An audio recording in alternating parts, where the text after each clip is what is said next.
Hey guys, welcome back to my channel. I told you guys in my last favorites video that I would tell you about the palettes that I have been loving over the last couple months because I have really been using like the same ones.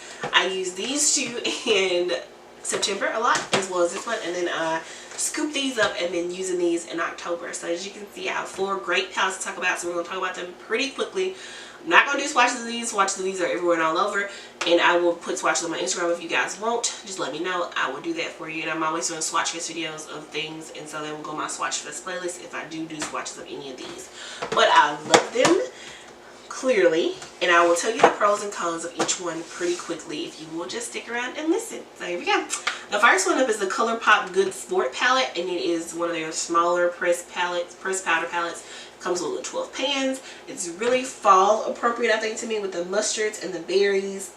Mustards and the deep fuchsia and the berries and the olive greens and the bow shimmer and the mattes. And then I love the rust for fall, like pumpkin-y colors and deep rust that tells this scream fall to me. And then this beautiful shimmer, chartreusey type yellow gold screams fall. And then I like the colors. I like this color scheme. This color scheme, as soon as I saw it, I said, I want it. I gotta have it. It's for me. I love it. It does come with, let's count. 1, 2, 3, 4, 5, 6, 3, 6, 7 mattes, and then 5 shimmers. And they're all really beautiful. Colourpop makes a really good formula. I really like it. I wish this was like a permanent palette. I'm so sick of their limited edition palettes. That's the con for me. I'm sick of the limited edition. This is a permanent. This should be a permanent palette they keep around for all the fall season so people can get their hands on it, and it's a really good palette. I like it. I like it. Next up, we have the Anastasia Beverly Norvina palette. Mine is well abused. If you can see, like, it's just beat up and loved on, and I've used it like crazy. I've used it. I love it. I love it, love it, love it. My favorite shades in this palette have been Drama and Celestial, and then Eccentric, which has tons of powder, kick up, and passion. Like this, I'm not even showing you guys. This quad at the bottom, okay. Dazzling, Drama, Eccentric, and Passion. This quad over here at the end, if you turn it the right way. This 4 quad has been a go-to this fall. I do like the other colors in the, I'm not even in frame. I do like the other colors in the palette. However, this quad at the end has been just like my go-to selections. That's what's really been going on all over my eyes for quite some time. I've been using this. I used this palette one day for like 5 days straight this past week, and I couldn't put it down. I loved it. From Friday to Thursday this week, this is all I had on my eyes, and I've loved it, loved it, loved it, loved it.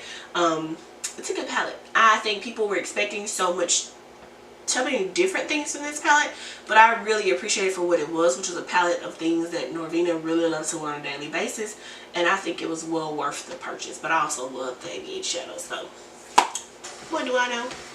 And I love the subculture, so I like it. I like this one and the soft glam and the subculture more than the modern renaissance.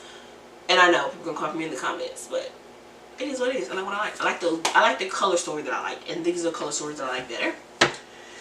Next up, I have the Urban Decay Born to Run palette, and it came with all these little tropical vacation pictures all over, looking like summer, looking like love. And I know they put it out in the summer, but I feel like this is a staple palette. It's not limited edition. I don't think they said it was limited edition, but it reminds me of what the Vice palettes used to be, and the formula that was so good in there. And I really like this. I have used like every shade up in here, like every shade. I love the lighter golds for like inner corner.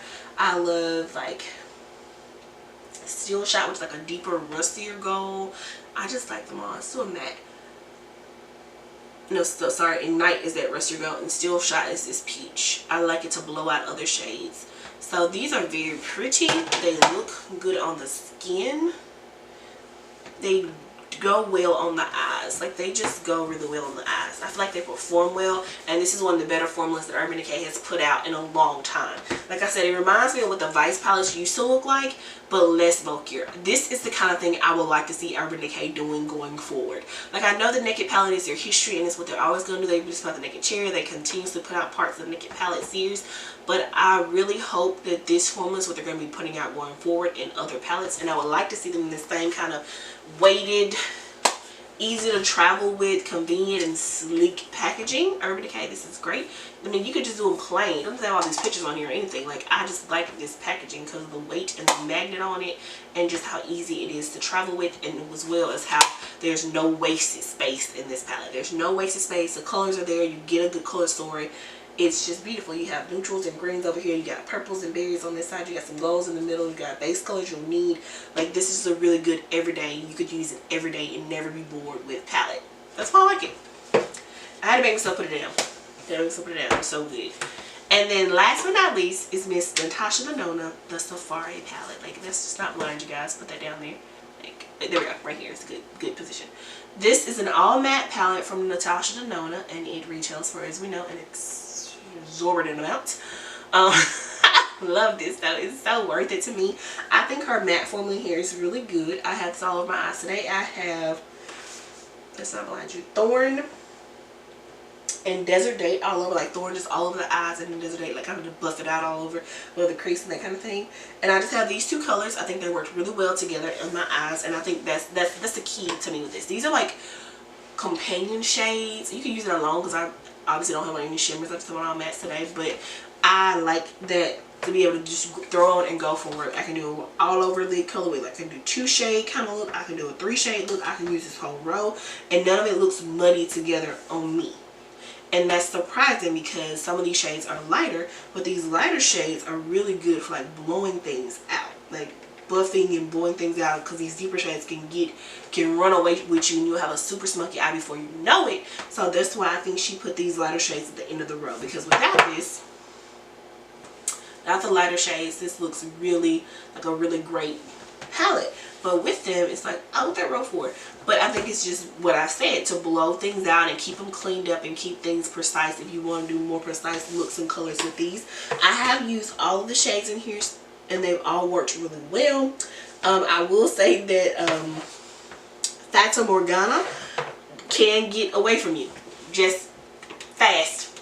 Watch your hand. Use a small brush. It'll be Smoke City before you know it. Just remember that. Smoke City before you know it. But I really have liked the looks that I've come up with this palette. I've liked them just all over the eye. Single colors, 2 colors, 3 colors, 3 colors, 4 colors. I like it. No matter how I've paired it together, I really liked how this eyeshadow palette looked. And I am going to be pairing it with my Sunset palette later on this week. And I think that's going to be great. I'm going to see how they go together, especially with those shimmers that are so shimmery. And I felt like the Sunset palette needed more mattes to help it out. And I think it'll be a really good companion palette. So that's my little quick short review on these 4 palettes that I've been loving and using on all of September and October.